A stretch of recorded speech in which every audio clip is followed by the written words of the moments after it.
Sign the split finance agreement today or pack your bags and leave this home immediately. I am done supporting you. Starting tonight, my freeloading wife pays her own bills because she clearly doesn't understand the value of money. You are making a huge scene in front of my board of directors. Sit down and stop embarrassing me. You complete idiot. She owns this entire building and 60% of our firm's voting stock. What have you done? Sign the split finance agreement or pack your bags. My husband threw the printed contract across the dining room table, standard issue corporate arrogance practically oozing from his pores. Surrounding us were 6 of his top executive colleagues and their spouses, people he had invited over specifically to witness my public humiliation. He leaned back in his leather chair, a smug grin plastered across his face, waiting for me to break, weep, or beg. Instead, I picked up the pen, signed my name in smooth, deliberate cursive, and slid the paper back to him. The entire dining room went dead silent. Nobody in that room knew the truth. 4 months earlier, this wasn't how our life looked, or at least, that was what he wanted the world to believe. To anyone looking in from the outside, my husband was a self-made prodigy. He had recently been promoted to senior vice president of a prestigious wealth management firm in the city. He wore $3,000 suits, drove an imported sports car, and loved nothing more than holding court at dinner parties, casually dropping subtle insults about my modest career as an independent remote financial auditor. For years I let him play the big man. I kept my head down, dressed simply, and managed our household with quiet efficiency. When he demanded that I stop contributing to our joint expenses so he could demonstrate to his friends that he was the sole provider, I didn't argue. He wanted the ego trip of paying for everything. He wanted to feel like a king reigning over a castle. But power, when handed to a small mind, acts like poison. It started with condescending remarks in front of his family. "She doesn't really understand high-level finance," he would chuckle over Sunday dinner, waving a hand dismissively at me. Then came the economic control. He began withholding access to the joint account, making me justify every dollar I spent on groceries, while he spent thousands on designer watches and private club memberships. He mistook my silence for weakness. That was his first mistake. What my husband didn't realize was that while he was busy posturing for his corporate peers, I was quietly running an international forensic auditing practice from my home office. 2 years prior, after uncovering a massive restructuring opportunity for a global private equity firm, I had been granted a substantial equity stake in a parent holding group. My personal portfolio was worth 8 figures. I didn't need his paycheck. I never had. In fact, when his company was on the brink of insolvency 18 months ago, it was my holding group that quietly infused $20 million into his firm, keeping his department afloat and securing his promotion. I was his boss's boss, hiding behind a laptop in our quiet guest room. As the weeks went on, his arrogance grew insufferable. He began dropping subtle hints that I was a financial burden, an anchor dragging down his social climbing. He would look at my modest attire and scoff, contrasting it with the flashier wives of his executive partners. "A man in my position needs a partner who elevates his image," he told me one evening, swirling his scotch. "You're just passive." I took a slow sip of my tea, met his eyes, and simply said, "If you feel that way, we can reevaluate our arrangement." "Oh, we will," he sneered. "Starting next month, we're separating our finances completely. I am done supporting you. You pay your half of the mortgage, your own car note, your own insurance, and your own food. Let's see how long you survive without my salary." He thought he was backing me into a corner. He thought I would break down, apologize for whatever imaginary fault he had assigned to me, and plead for his generosity. I smiled, looked him dead in the eye, and said, "I happily agree." He blinked, caught off guard by my total lack of panic. But his pride quickly took over. He decided that agreeing wasn't enough. He needed to make an example out of me. That was why he invited his company's entire board of directors and executive suite to our house for dinner weeks later, to announce our new financial independence in front of everyone, framing it as a lesson in accountability for a freeloading wife. "Starting tonight," my husband announced loudly to the dinner table, tapping his glass with a fork, "my wife is on her own budget. No more relying on my hardened executive salary." A few of the guests shifted uncomfortably in their seats. His CEO, a sharp-eyed man in his 60s, frowned deeply. "Are you serious?" the CEO asked, looking between us. You're putting your wife on an ultimatum in front of your colleagues. She needs to learn the value of $1 in today's economy, my husband declared proudly, entirely oblivious to the ice forming in the room. That was the point of no return. He had chosen maximum public cruelty to elevate his own ego.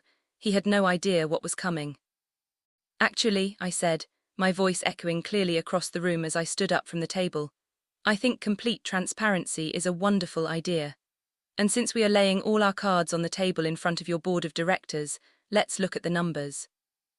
I walked over to my leather briefcase resting on the side table, pulled out a thick, sealed manila folder, and laid it directly in front of his CEO. What is this nonsense? My husband snapped, his face flushing red. Sit down and stop making a scene. Keep quiet, the CEO commanded sharply, raising a hand to silence my husband.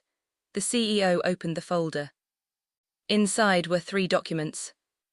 The first was the deed to our 7-bedroom home, proving that the property had been bought entirely in cash by my private LLC 3 years ago. My husband had merely been paying me rent under the guise of mortgage contributions, money I had routinely funneled into a high-yield trust. The second document was the master lease agreement for his company's corporate headquarters downtown. The entire skyscraper was owned by my commercial real estate firm, and their lease was up for renewal at the end of the month. The third document was the equity disclosure of the primary holding company that held 60% of the voting shares in his wealth management firm. My name was listed at the top as the majority stakeholder. The CEO's face turned completely ghost white. His hands began to visibly shake as he read through the pages. My God, the CEO whispered, staring up at me in absolute shock. He turned his gaze toward my husband, eyes filled with utter terror and fury. You complete idiot. Do you have any idea who you are married to? What are you talking about? My husband stuttered, his smug grin finally crumbling into confusion. She's just a remote worker, she doesn't make anything. She owns our building, the CEO roared, slamming his fist onto the table so hard the crystal glasses rattled. She owns 60% of our firm's voting stock. She single-handedly funded the capital injection that saved your department last year. She is the majority owner of this entire company. The room dropped into a silence so deep you could hear the air conditioning humming through the vents. Dropped forks clattered onto plates. The executive wives stared at me with wide, stunned eyes. My husband's color drained until his skin looked like chalk. He looked at the documents, then at his CEO, and finally at me. Is this a joke? My husband choked out, his voice cracking. It's no joke, I said calmly, smoothing down my skirt. And since you insist that we manage our own cash starting tonight, let's implement that immediately. I turned to the CEO. Effective tomorrow morning, my firm will not be renewing the corporate lease for your headquarters. Furthermore, as majority stakeholder, I am calling an emergency board meeting at 9 o'clock sharp to review executive performance and terminate any senior staff demonstrating reckless personal and professional judgment. My husband stood up so fast his chair flipped backward and crashed against the hardwood floor. You can't do this, you're my wife. I was your partner, I replied, my tone icy and undisturbed. But as you explicitly stated 5 minutes ago, you are done supporting me, and starting right now I am done supporting you. The downfall was swift, merciless, and absolute.